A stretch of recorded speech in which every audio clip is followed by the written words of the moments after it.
सबसे पहले आपको बताएं, अमेरिका ने भारत के मुकाबले में पाकिस्तान को रियायत दे दी। 19% टैरिफ आयद कर दिया है। नए टैरिफ का इत्तलाक आज से होगा। व्हाइट हाउस के मुताबिक ट्रंप इंतजामिया ने पाकिस्तानी मसनूआत पर 19% जवाबी टैरिफ आयद किया है, जबकि भारत पर 25 और बांग्लादेश पर 20% टैरिफ आयद किया गया है। इस तरह जनूब एशिया के 3 बड़ी ममालिक में से पाकिस्तान को सबसे ज्यादा रियायत दी गई है। अमेरिका के सदर डोनाल्ड ट्रंप की जानिब से जारी एलामी के मुताबिक जिन ममालिक पर 10% टैरिफ आयद किया गया है उनमें बरतानिया, ब्राज़ील, फॉकलैंड आइलैंड्स शामिल हैं, जबकि जिन ममालिक पर 20% टैरिफ आयद किया गया है उनमें बांग्लादेश, श्रीलंका, ताइवान, वियतनाम शामिल हैं। इसी मामले पर मजीद बात करेंगे द न्यूज़ के सीनियर सहाफ़ी मेहताब हैदर से। मेहताब हैदर, कहिएगा, पूरे खित्ते में पाकिस्तान का टैरिफ सबसे कम है, तो क्या इसका फ़ायदा पाकिस्तान की मसनूआत को होगा? जी बिस्मिल्लाहिर्रहमानिर्रहीम। देखिए, बुनियादी तौर पर ये जो डोनाल्ड ट्रंप एडमिनिस्ट्रेशन है, इन्होंने जो टैरिफ आयद किए हैं, आपको पता है कि पहले जो प्रपोज किया गया था वो पाकिस्तान के ऊपर 29% था, लेकिन अभी जो लेटेस्ट टैरिफ अनाउंस किए हैं उसके मुताबिक पाकिस्तान के ऊपर 19% का जो टैरिफ है वो इम्पोज हुआ है। अगर आप रीजनल कंट्रीज के मुकाबले में देखें तो ये इंडिया के मुकाबले में जो है वो कम है। इंडिया के ऊपर 25% है, पाकिस्तान के ऊपर जो है वो 19% है। जो पाकिस्तान की कंपेरेबल इकोनॉमीज है, जिसमें बांग्लादेश है, जिसमें वियतनाम है, जिसमें बाकी रीजनल कंट्रीज हैं, उनका और पाकिस्तान का टैरिफ तकरीबन बराबर है। तो एक जो पाकिस्तान को कंपैरेटिव एडवांटेज है वो हासिल हुआ है, लेकिन इसके साथ साथ हमें जिस चीज की तरफ अब ज्यादा तवज्जो देनी है वो तवज्जो इस बात की तरफ देनी है कि जो पाकिस्तान का एक्सपोर्टेबल सरप्लस है वो हम ज्यादा पैदा करें, यानी एक्सपोर्टेबल सरप्लस जनरेट करेंगे तो फिर अपॉर्चुनिटी पैदा होगी कि हम अपनी एक्सपोर्ट्स को बढ़ा सके। लेकिन जो टैरिफ का इंसेंटिव है, it will play a very critical role, क्योंकि अगर 29% के मुकाबले में 19% का टैरिफ है तो आपको 10% का एडवांटेज जो है वो मिला है। और पाकिस्तान में जो कॉस्ट ऑफ डूइंग बिजनेस है वो ज्यादा है, तो अब अगर टैरिफ में कमी हुई है तो हम जो रीजनल कंट्रीज हैं उनके मुकाबले में है आ गए हैं। तो अब इसके अंदर जरूरत है कि हम अपने एक्सपोर्टेबल सरप्लस को बढ़ाएं, अपनी मसनूआत को, जो कि टेक्सटाइल के अंदर हमारा ज्यादा कंसंट्रेशन है, टेक्सटाइल के ऊपर भी तवज्जो दें, लेकिन अपनी मसनूआत को भी डाइवर्सिफाई करें। तो पाकिस्तान की जो एक्सपोर्ट्स है वो अमेरिका और बाकी मंडियों के अंदर उसके अंदर कोई 10% तक जो है वो इजाफा मुमकिन है, प्रोवाइडेड हम अपना एक्सपोर्टेबल सरप्लस जनरेट करने के काबिल हो जाएं। लेकिन मेहताब हैदर, ये किस तरह होगा? पाकिस्तान की एक्सपोर्ट्स किस तरह बढ़ सकती हैं? देखिए, बुनियादी तौर पर इस टाइम एक चीज जो है वो करने की जरूरत है। एक तरफ तो हम इन मार्केट्स तक अपनी एक्सेस जो है वो बढ़ाने की कोशिश करें। Tariff is the one tool, वो एक टूल जो है वो हमारे पास मुयस्सर है। इसके अलावा अगर आप देखें तो यूरोपियन यूनियन के साथ आप देखेंगे कि वो जो GSP प्लस है उसका भी टाइम अभी करीब आने वाला है कि वो उसका जो ट्रांजिशन पीरियड है वो खत्म होगा, तो एक नए GSP प्लस की तरफ हमें जाना पड़ेगा।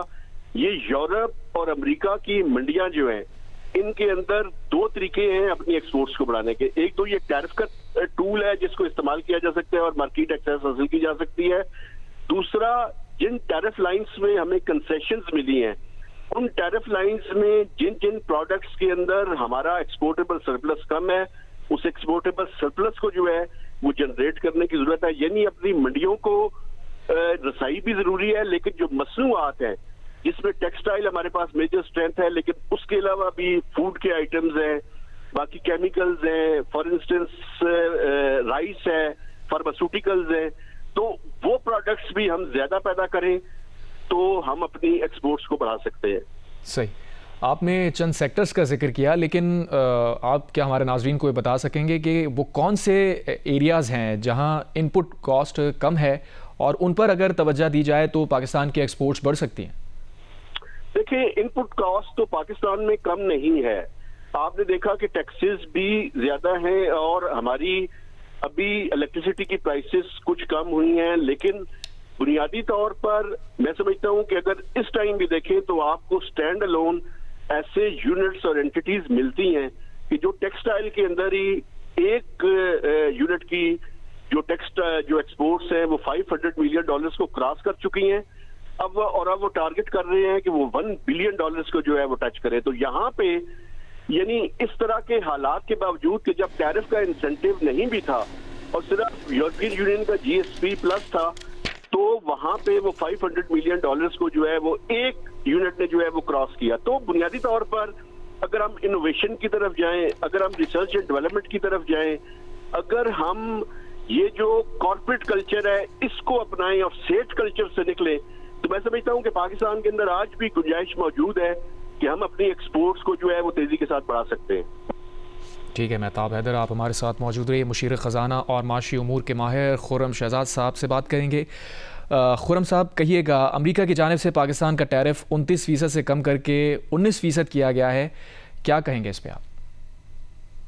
जी अस्सलाम वालेकुम, बहुत शुक्रिया मुझे प्रोग्राम में लेने के लिए। देखें, अच्छी डेवलपमेंट है, कंपेटिटिव टैरिफ है, और अगर आप रीजन में देखें तो आप इंडिया से काफी बेहतर हैं, और उसके अलावा अगर पूरे रीजन में भी देख लें, बांग्लादेश देख लें, श्रीलंका देख लें, कंपेटिटिव है। और इसके साथ जो बड़ी डेवलपमेंट है एक और एडिशनल जिसपे ज्यादा बात नहीं हो रही, वो ये कि यूएस ने जो है पाकिस्तान को, वाहिद कंट्री है शायद पाकिस्तान जिसको सरमायाकारी की भी ऑफर की है टैरिफ के साथ साथ। तो ये इसको पूरे तनाजुल में देखना चाहिए कि अगर यूएस हमारे पास, देखें सबसे बड़ा जो एरिया हमारा है वो एनर्जी का है, एनर्जी पे हमें जरूरत है इन्वेस्टमेंट की, एनर्जी पे हमें जरूरत है जो है पार्टनरशिप की, और ग्लोबल पार्टनरशिप की जरूरत है। क्योंकि हमारे यहाँ देखें हम कोई 80-90% हिस्सा अपना जो है इम्पोर्ट करते हैं, जितनी भी हमारी तवानाई की नीड्स होती हैं, और उसमें अगर एक ऐसी इकोनॉमी या इतना बड़ा जायंट जो कि ऑयल एंड गैस में जिसने महारत हासिल की हुई है पूरी दुनिया में,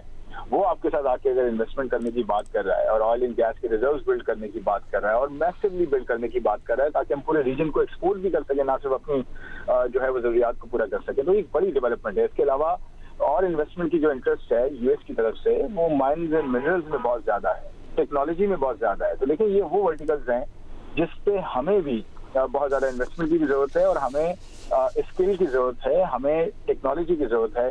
तो इस पे अगर बात हो रही है तो ये एक बड़ी डेवलपमेंट एडिशनल है। मेरे ख्याल में टैरिफ से भी बड़ी डेवलपमेंट है। टैरिफ तो एक तरफ है कि जी आपको 19% का टैरिफ ऑन एवरेज आपको मिला है, जो कि वैसे भी कंपैरेटिव है। और एक और चीज मैं बताता चलूं कि जैसे जैसे पाकिस्तान में इन्वेस्टमेंट होगी और पाकिस्तान अगर यूएस से कैपिटल गुड्स भी मंगवाता है और उन्हीं के साथ डील करता है अपने बड़े प्लांट्स लगाने के लिए, यहाँ पे एक्सप्लोरेशन के लिए या मशीनरी के लिए इंपोर्ट करने के लिए, तो वो यूएस से मंगवाते हैं, तो उससे भी टैरिफ के अंदर आपको जो है वो बेनिफिट्स मिलेंगे। और उसके साथ साथ आगे जाते हुए अगर आप एक अच्छी बैलेंस डील को एग्जीक्यूट कर पाते हैं तो आपको ये टैरिफ जो है कम होता हुआ नजर आएगा।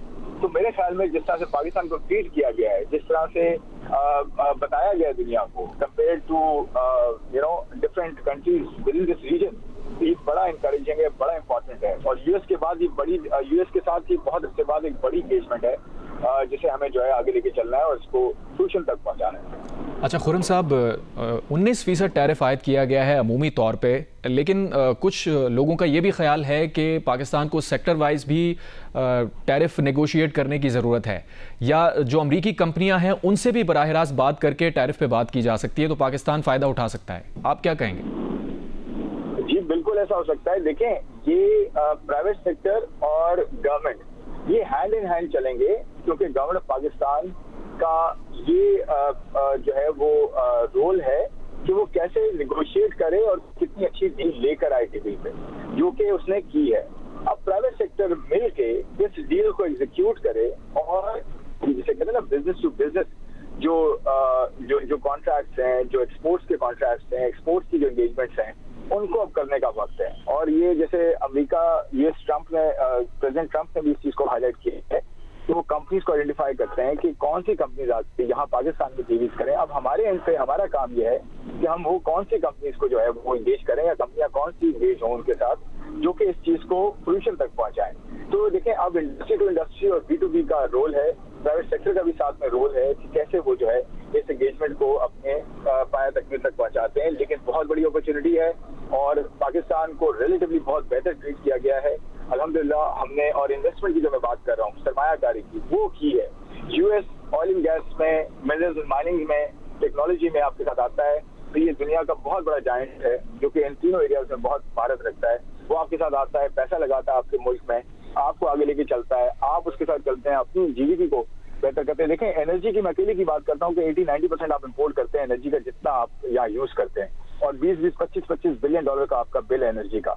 वो अगर आपका आहिस्ता आहिस्ता कम होता है, अपनी आप इंडिजिनस रिसोर्सेज हैं वो इस्तेमाल करते हैं, आपको यूएस साथ हेल्प करता है एक्सप्लोरेशन में गैस एंड ऑयल की, और आप उसको यूज करते हो, तो कितना बड़ा मसला आपका एनर्जी का हल हो सकता है, और आपका इंपोर्ट बिल कम हो सकता है, आपके डॉलर पे इम्पैक्ट आ सकता है, आपकी बेहतरी हो सकती है, आपकी ओवरऑल एम्प्लॉयमेंट जनरेट हो सकती है, जीडीपी कितनी ज्यादा आपकी बढ़ सकती है। तो ये सारे वो इफेक्ट्स हैं जो कि हम हासिल कर सकते हैं अगर इसको हम बहुत अच्छे तरीके से एग्जीक्यूट कर पाए। सही।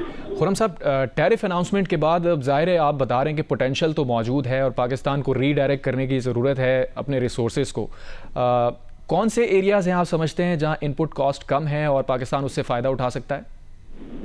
देखिए, जैसे मैंने कहा कि हमारा जो एक बहुत हाई पोटेंशियल एरिया है वो माइंस एंड मिनरल्स का है, और उस पर आपने देखा है यूज के हिसाब का रेकोडेक जो दुनिया की टॉप 5 कह लें आपकी जो है ना वो माइंस में से है, और उसके अकेले के डिपॉजिट्स इतने हैं कि पूरी दुनिया की जो डिमांड है 2040 तक की, वो अगर 12-13 मिलियन टन कॉपर है, तो हम तो अकेला जो है उसको पूरा कर सकते हैं। ये अकेली एक माइन पूरी कर सकती है, जो कि Reko Diq barrack gold already Canadian company है, लिस्टेड कंपनी, उसको लेके चल रही है। पाकिस्तान की अपनी कंपनियां उसमें स्टेक होल्डर हैं, उसमें ओजीडीसी है, उसमें पीपीएल है, उसमें और कंपनीज हैं।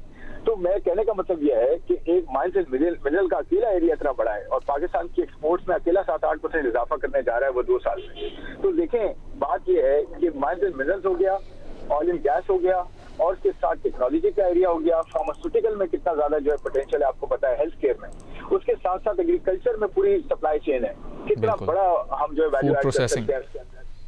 मुशीर खजाना और माशी उमूर के बाहर खुर्रम शहजाद साहब अपना तजिया दे रहे थे, बहुत शुक्रिया आपका।